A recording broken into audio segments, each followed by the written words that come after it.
Hello అండి, అందరికీ నమస్కారం. వెల్కమ్ టు మై ఛానల్ ఆహా ఏమి రుచి.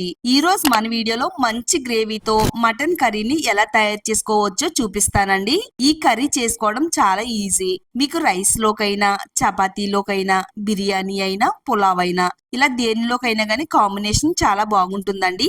గ్రేవీ అనేది చాలా ఎక్కువగా వస్తుంది. మటన్ ఇష్టం లేని వారు కూడా ఒకసారి తిన్నారంటే గనక దీనికి ఫ్యాన్స్ అయిపోతారు. మీరు ఇప్పటి వరకు కూడా ఈ మటన్ కర్రీని ఇలా చేయకపోయి ఉంటే గనక ఒకసారి ట్రై చేసి చూడండి.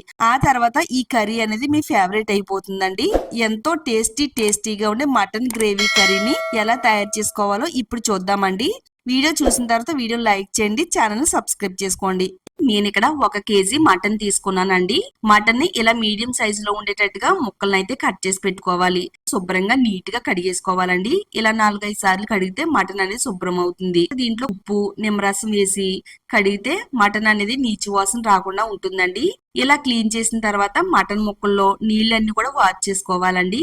ఒక గిన్నెలోకి మటన్ ముక్కలను అయితే తీసుకోవాలి. దీంట్లో ఒక 2 టేబుల్ స్పూన్లు కారం, 1 స్పూన్ ఉప్పు, 1/4 టేబుల్ స్పూన్ పసుపు, 1 స్పూన్ నూనె, 1 టేబుల్ స్పూన్ నిమ్మరసం వేసుకోవాలండి. అంతా కలిసేటట్టుగా చక్కగా బాగా కలిపేసుకోవాలండి. ఉప్పు, కారం అంతా కూడా మటన్ ముక్కలు పట్టేటట్టుగా ఈ విధంగా కలిపేసుకుంటే సరిపోతుందండి.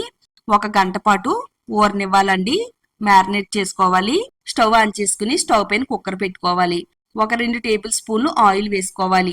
ఆయిల్ బాగా హీట్ అయిన తర్వాత ఒక 2 ఇంచుల అల్లం, ఒక 10 పొట్టు ఒలిచిన వెల్లుల్లి రెబ్బలు, మీడియం సైజులో ఉండే ఒక 2 టమాటాలని ఇలా చిన్న చిన్న ముక్కల కింద కట్ చేసుకుని వేసుకోవాలి. తర్వాత మీడియం సైజులో ఉండే ఒక 2 ఉల్లిపాయలని ఇలా కొంచెం పెద్ద సైజులో ఉండేటట్టుగా కట్ చేసుకుని వేసుకోవాలండి. కొద్దిగా కొత్తిమీర, ఒక రెబ్బ కరివేపాకు వేసుకుని వీటిల్ని గరిటతో కలుపుతూ ఆయిల్లో వేయించాలి. మరీ ఎక్కువసేపు వేయించవలసిన అవసరం లేదండి.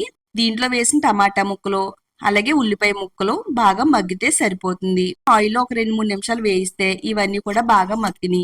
ఇప్పుడు మనం ఇందులో ఒక 2 టేబుల్ స్పూన్లు జీడిపప్పు, 1 టేబుల్ స్పూను నువ్వులు, 1 టేబుల్ స్పూను కొబ్బరి పొడి, 1 టేబుల్ స్పూను గసగసాలు వేసుకుని చక్కగా మరో 2 నిమిషాల పాటు బాగా వేయించాలండి. దీంట్లో కలుపుకుని వేయించేసుకుంటే సరిపోతుంది. ఇవన్నీ కూడా బాగా వేగిన తర్వాత స్టవ్ ఆఫ్ చేసుకుని చల్లారేంత వరకు పక్కన పెట్టాలి.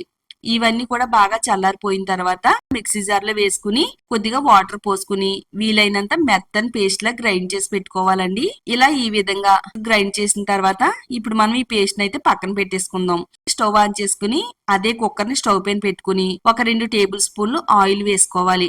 ఒక 1/2 టేబుల్ స్పూన్ నెయ్యి వేసుకోవాలి.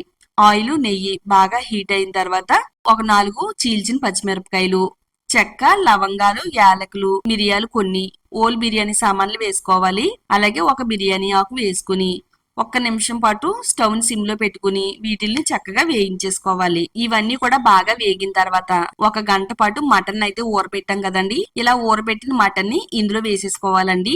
అంతా కూడా కలుపుతూ బాగా బాగా మటన్ ని ఆయిల్ లో మగ్గనివ్వాలండి. ఇందులో ఉండే వాటర్ అనేది బయటికి రిలీజ్ అవి బాగా మగ్గేంత వరకు మటన్ ని ఈ విధంగా ఉడకనివ్వాలి. చక్కగా ఈ విధంగా ఉడికిన తర్వాత ఇప్పుడు కుక్కర్ పైన మూత పెట్టేసి ఒక 4-5 విజిల్స్ వచ్చేంత వరకు కుక్కర్ ని అలా ఉంచాలి. మీరు బాగా ముదిరిగా ఉండే మటన్ తీసుకున్నట్టయితే ఇంకొక 2 విజిల్స్ ఎక్కువ పెట్టుకుంటే సరిపోతుందండి. చూడండి, నేను ఇక్కడ ఒక 5 విజిల్స్ వచ్చేంత వరకు ఉంచానండి. 5 విజిల్స్ వచ్చిన తర్వాత మటన్ అనేది ఎలా కుక్ అయిందో చూపిస్తానండి. చాలా మెత్తగా సాఫ్ట్ గా మటన్ అనేది కుక్ అయిందండి. మనం ముందుగా గ్రైండ్ చేసి పెట్టుకున్న మసాలా పేస్ట్ ని ఇందులో వేసేసుకోవాలండి. అంతా కూడా బాగా కలిపేసుకోవాలి. కొద్దిగా ఉప్పు వేసుకోవాలండి. మనం ఆల్రెడీ ముందే ఉప్పు వేసాం కాబట్టి చూసుకుని వేసుకోవాలి. మీరు తినే కారాన్ని బట్టి ఇందులో కారం వేసుకుంటే సరిపోతుందండి. అంతా కూడా కలిసేటట్టుగా బాగా కలిపేసుకోవాలి. 1 టేబుల్ స్పూన్ మటన్ మసాలా వేసుకోవాలండి.